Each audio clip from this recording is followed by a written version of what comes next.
নমস্কার, আমি চৈতালি। আর আপনারা শুনছেন আলোর গল্পের আসর। আলোর গল্পের আসরে আমি পাঠ করছি সাহিত্যিক নারায়ণ গঙ্গোপাধ্যায় রচিত টেনিদা সমগ্র থেকে চতুর্থ গল্প, ঝন্টি পাহাড়ির ঝন্টুরা।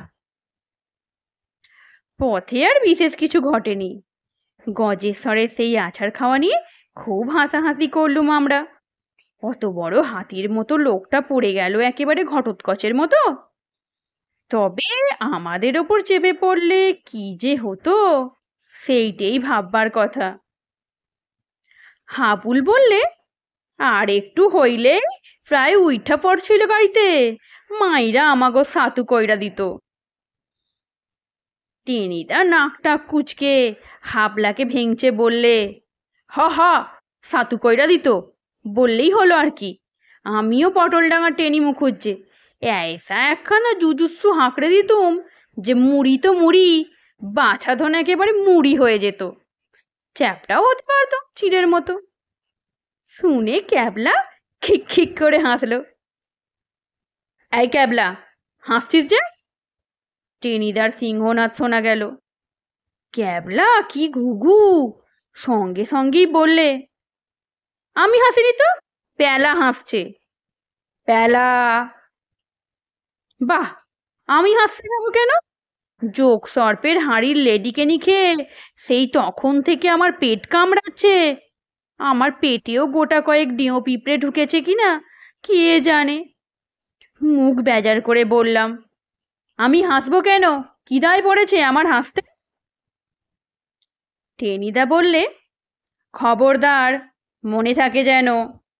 খামোকা যদি হাসবি তাহলে তোর ওই মুলোর মতো দাঁতগুলো পটাপট উপড়ে দেব। ইস, ব্যাটা গজেশ্বর বড় বেঁচে গেল। একবার ট্রেনে উঠে এলেই বুঝতে পারতো পটলডাঙার পেঁচ কাকে বলে। আবার যদি ওর সঙ্গে দেখা হয়, কিন্তু সত্যি যে দেখা হবে সে কথা কে জানতো? আর আমি পটলডাঙার প্যালারাম অন্তত সে দেখা না হলেই খুশি হতুম। ট্রেন একটু পরেই রামগড়ে পৌঁছলো। ক্যাবলার মেসোমশাই বলে দিয়েছিলেন গরুর গাড়ি চাপতে, কিন্তু কলকাতার ছেলে হয়ে আমরা গরুর গাড়িতে চাপবো? ছ ছ।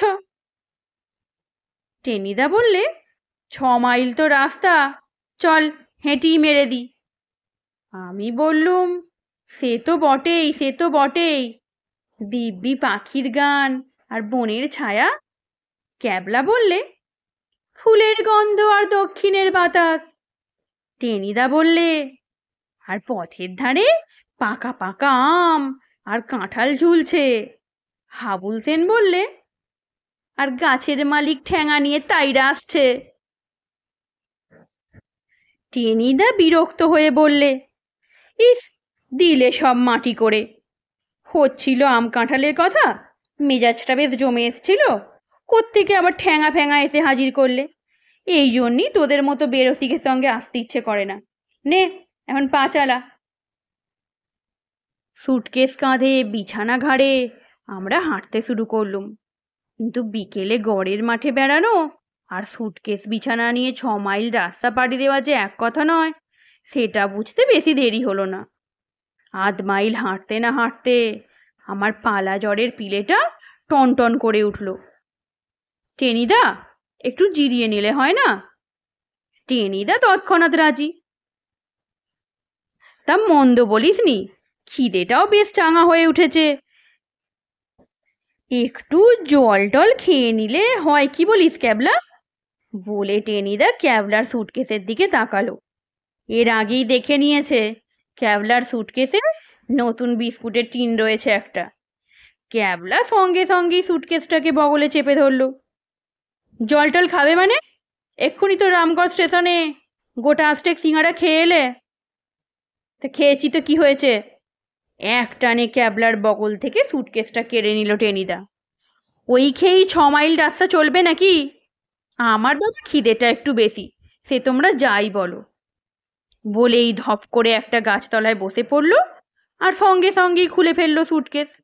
চাবি ছিল না, পত্রপাট বেরিয়ে এলো টিনটা। এক রাস খাস্তা ক্রিম ক্র্যাকার বিস্কুট। কি করি, আমরাও বসে পড়লুম। টেনিদা একাই প্রায় সব কটা সাবার করলে, আমরা ছিটে ফোঁটার বেশি পেলুম না। শুধু ক্যাবলাই কিছু খেলো না, হাঁড়ির মতো মুখ করে বসে রইল। 6 মাইল রাস্তা সোজা কথা নয়। হাবুল সেন 2খানা পাউরুটি রেখেছিল, এরপর সেগুলোও গেল। কিন্তু টেনিদার খিদে আর মেটে না। রাস্তায় চিড়ে মুরগির দোকান দেখলেই বসে পড়ে আর হাঁক ছাড়ে, 2 আনা পয়সা বের কর পেলা, খিদে পেটটা ঝিমঝিম করছে। মাইল 4 পেরুতেই পাহাড়ি পথ আরম্ভ হলো।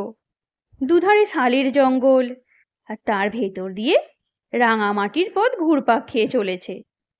খানিকটা হাঁটতেই গা ছমছম করতে লাগলো।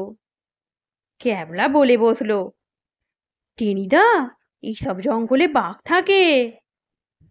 টেনিদার মুখ শুকিয়ে গেল, বললে, যা যা। হাবুল বললে, শুনেছি ভালুকও থাকে। টেনিদা বললে, হুম। বাঘ ভালুকের পরে আর কি আছে আমার মনে পড়ল না। আমি বললাম, বোধহয় হিপোপটেমাসও থাকে।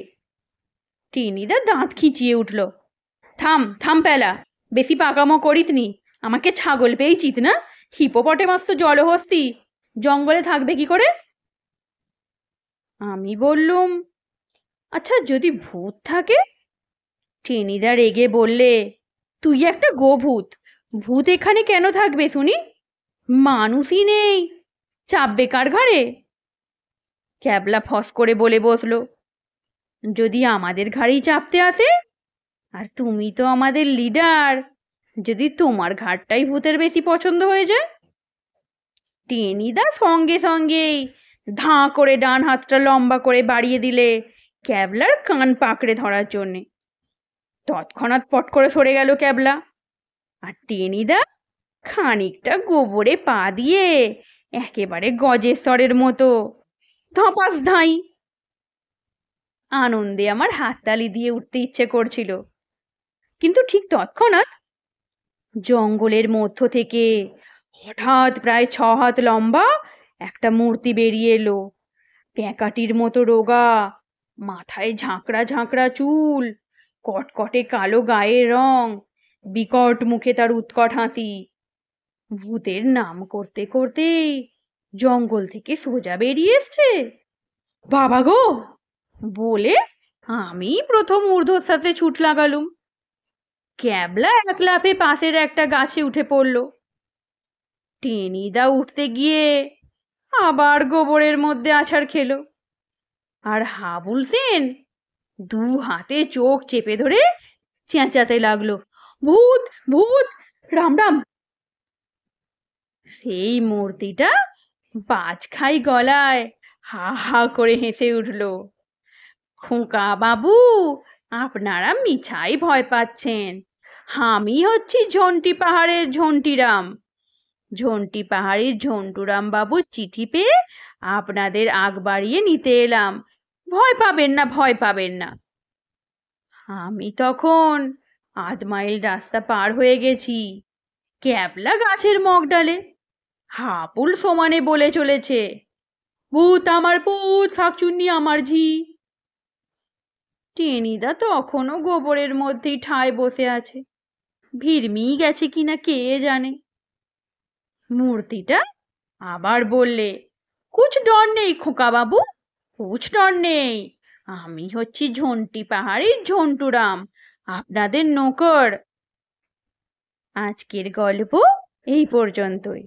পরবর্তী পর্ব আগামী দিনে। গল্প পাঠ কেমন লাগছে কমেন্ট করে জানাতে ভুলবেন না। ধন্যবাদ।